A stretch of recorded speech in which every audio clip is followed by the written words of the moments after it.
Pour parler à Alexandre Dubé, studio à commercial cube.radio ou 1-877-827-2346. 187 Cube Radio. Alors, la rentrée scolaire, mine de rien, ça approche. Hein? Ben oui, c'est ça. Dans quelques semaines, les enfants, les adolescents reprendront le chemin des classes. Ça soulève, bien sûr, certaines interrogations dans le milieu de l'éducation, notamment pour la pénurie de personnel. Est-ce qu'on aura assez de monde? Est-ce qu'on aura des profs dans chaque classe? Et qu'est-ce qu'on va faire avec l'intelligence artificielle? Oh, là, ça, c'est une nouvelle donne cette année. Nicolas Prévost est président de la Fédération québécoise des directions d'établissements d'enseignement. Bonjour, M. Prévost, merci d'être là. Bonjour, merci à vous de l'invitation, ça me fait plaisir. Alors, dites-moi, comment se passent les préparatifs en vue de la rentrée? Bon, je vous dirais que tout se déroule quand même bien, là, compte tenu de cette situation de pénurie de personnel là, à tous les niveaux, au niveau de l'éducation, là, autant au niveau des enseignants, des éducatrices au service de garde, des éducatrices spécialisées, professionnelles et direction d'établissement. Donc, on se prépare pour une rentrée bien réussie comme on le souhaite le faire, mais on souhaite surtout avoir tout le personnel, mais la situation, on n'a pas encore tous les chiffres présentement, mais l'écho qu'on a du terrain, c'est que ça annonce un début d'année quand même très difficile pour avoir le personnel. Est-ce que c'est pire que l'an dernier? Oui, nous, les chiffres qu'on a présentement, c'est que la situation serait encore pire que l'année dernière. On sait qu'on a eu une bonne vague de retraite au niveau de nos enseignants là, à la fin de la dernière année scolaire et ça a une incidence très importante en ce début d'année. Donc, est-ce qu'on peut craindre qu'il n'y ait pas un enseignant qualifié dans chaque classe à la rentrée? Est-ce qu'on se dirige vers ça? C'est certain qu'au niveau... on peut craindre qu'il y aura beaucoup de personnes non légalement qualifiées dans nos établissements, dans nos classes. Et on peut craindre aussi, au-delà de ça, d'avoir personne là, de disponible là, pour accueillir les enfants. On en est rendu là, malheureusement. Donc, personne? Ce sera encore tout un casse-tête. Personne? Mais vous allez faire quoi? On peut pas laisser la classe comme ça sans surveillance. Allez-vous devoir retourner enseigner, M. Prévost? Écoutez, je dois vous dire qu'il y en a plusieurs de nos collègues, de mes collègues direction d'école qui, l'année passée, ont fait du remplacement en classe. On remplaçait des éducatrices.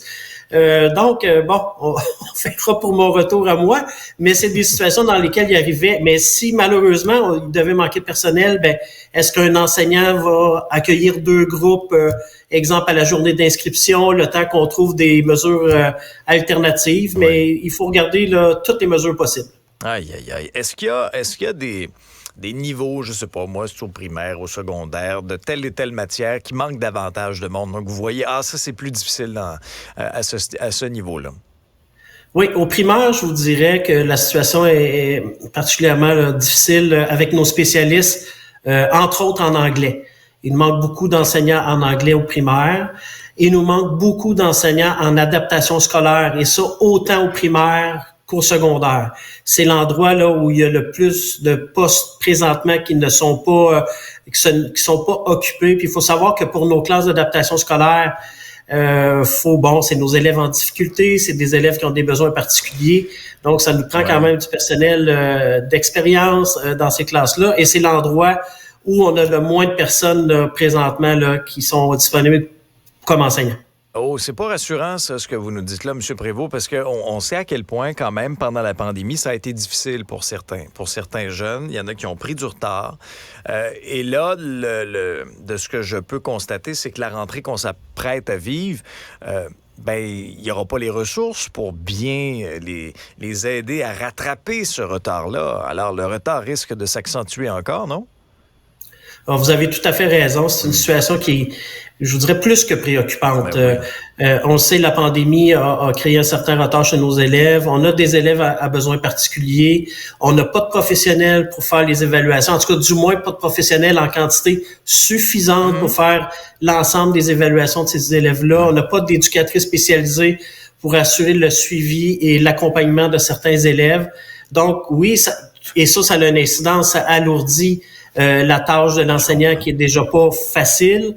Donc, oui, c'est des préoccupations. On est très sensible à ça. Puis, on a des élèves qui, malheureusement, vivent ces bris de service-là, qui n'ont pas le service auquel ils ont droit. Et tout ça va avoir une répercussion à long terme là, sur la diplomation, c'est clair. Moi, c'est ce qui me brise le cœur aussi. Et année après année, c'est pas comme si on n'en parlait pas. On s'en est parlé à plusieurs reprises, vous et moi, notamment, M. Prévost.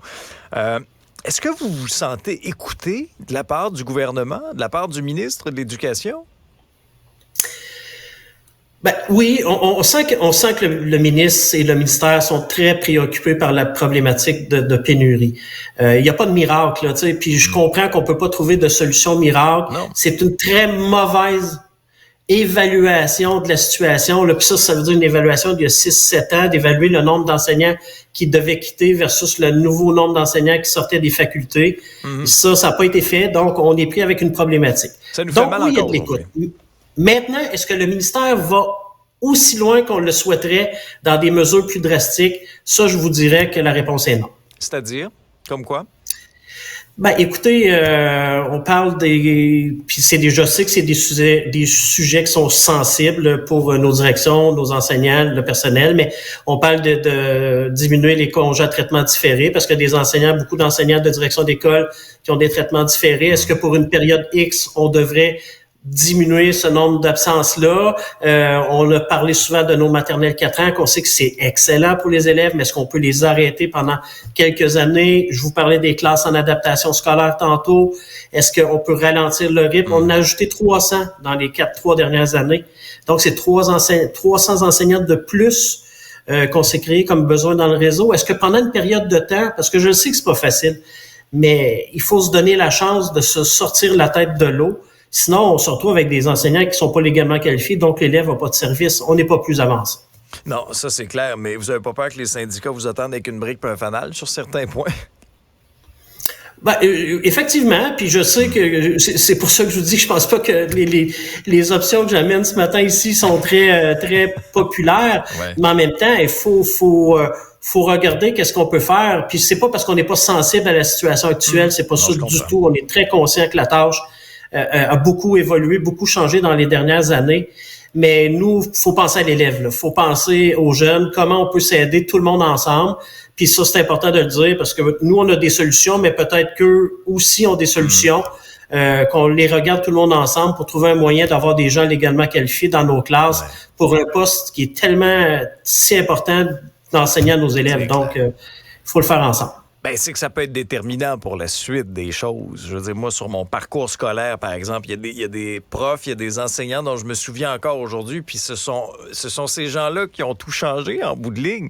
Alors ça, c'est inquiétant. L'autre chose qui m'inquiète, M. Prévost, pour la rentrée, je dois vous avouer, c'est l'intelligence artificielle. On a beaucoup parlé, entre autres, de cette application ChatGPT dans les derniers mois, depuis son arrivée.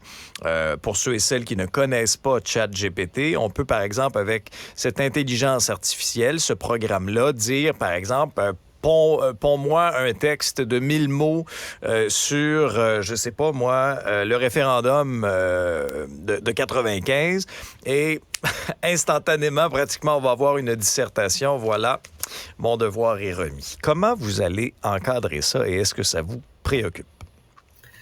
Oui, c'est une situation aussi qui nous préoccupe présentement. Je vous dirais particulièrement au secondaire, là. Entre autres, là, chez nos élèves de 4e, 5e secondaire, avec qui, bon, c'est plus facile pour eux d'avoir accès, en tout cas, la connaissance.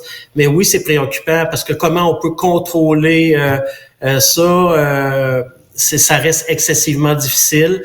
Je sais que le ministère est préoccupé par ça aussi. Donc, ce sera de trouver des solutions. Mais présentement, je vous dirais que c'est pas si simple que ça à trouver. De reconnaître là, quand les textes sont faits par intelligence artificielle. Il y a même des logiciels qui sont pratiquement incapables de déceler ça. Alors, je comprends, oui, de la part de certaines inquiétudes du ministère, mais est-ce qu'ils vous ont transmis un plan de match clair? Où on est à quelques semaines de la rentrée, puis on a des inquiétudes, mais on ne vous a pas transmis de plan de match clair?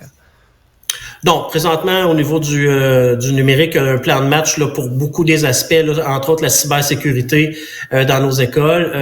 Mais sur l'aspect de l'intelligence artificielle, je vous dirais qu'il n'y a pas de plan de match là, présentement là, sur la table. Je suis pas rassuré nécessairement, M. Prévost, quand j'entends ça. Ce sera tout un casse-tête à gérer pour les profs. Moi, à la télévision, j'avais justement une représentante syndicale qui me disait... C'est pas balisé.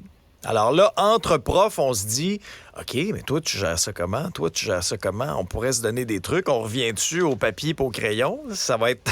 C'est un peu ça, hein? Dans une dissertation manuscrite et non nécessairement là, une copie, un travail sur Word qu'on imprime et qu'on remet aux profs. Est-ce que c'est réellement la solution? Alors, est-ce qu'on va assister, par exemple, à une rentrée, selon vous, M. Prévost, où...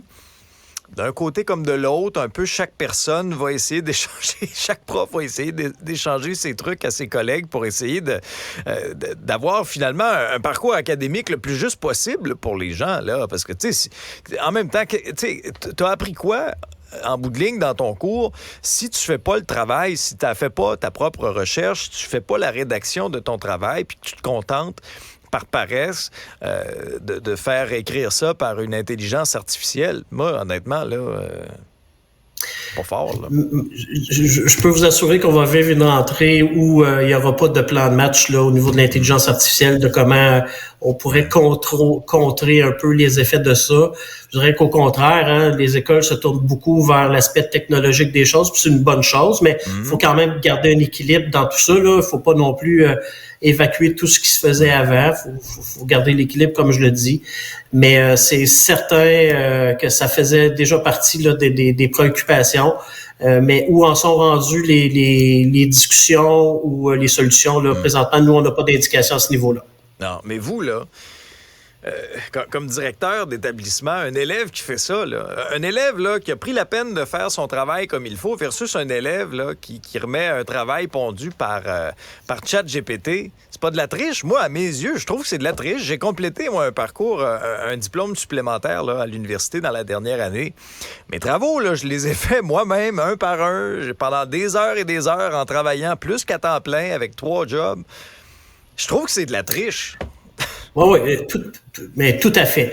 Mais je peux vous dire quand même que nos enseignants, au début de l'année, moins parce qu'on connaît moins nos élèves, mais après un certain temps, les enseignants ont quand même une bonne idée de la qualité du français écrit, de la qualité du français oral, des capacités de lecture de l'élève ou en mathématiques. Bon, à un moment donné, si on voit des choses qui distorsionnent un peu de la réalité, ben le prof peut s'en rendre compte quand même assez rapidement, là. Mais pour ça, il faut avoir une connaissance quand même minimale des capacités de son élève. Donc, le jugement de l'enseignant va rester très important à ce niveau-là. Puis, il va être capable de voir, parce que bon, c'est pas d'hier qu'on a des élèves qui essaient de se rendre la vie un peu plus facile, je vais dire ça comme ça, mais souvent on était capable de les repérer assez facilement. Là, ça peut être un peu plus dur à cause de l'intelligence artificielle, mais quand on connaît ses élèves, là, puis bon, on voit tout d'un coup un texte de qualité là qu'on n'a jamais vu de l'année. C'est suspect. On se posera plus que des questions. Ah oui, non, c'est clair. Nicolas Prévost, président de la Fédération québécoise des directions d'établissements d'enseignement. Merci beaucoup. On aura assurément l'occasion de s'en reparler, mais d'ici là, je vous souhaite une très bonne rentrée. C'est bien gentil. Merci beaucoup. Bonne fin de journée.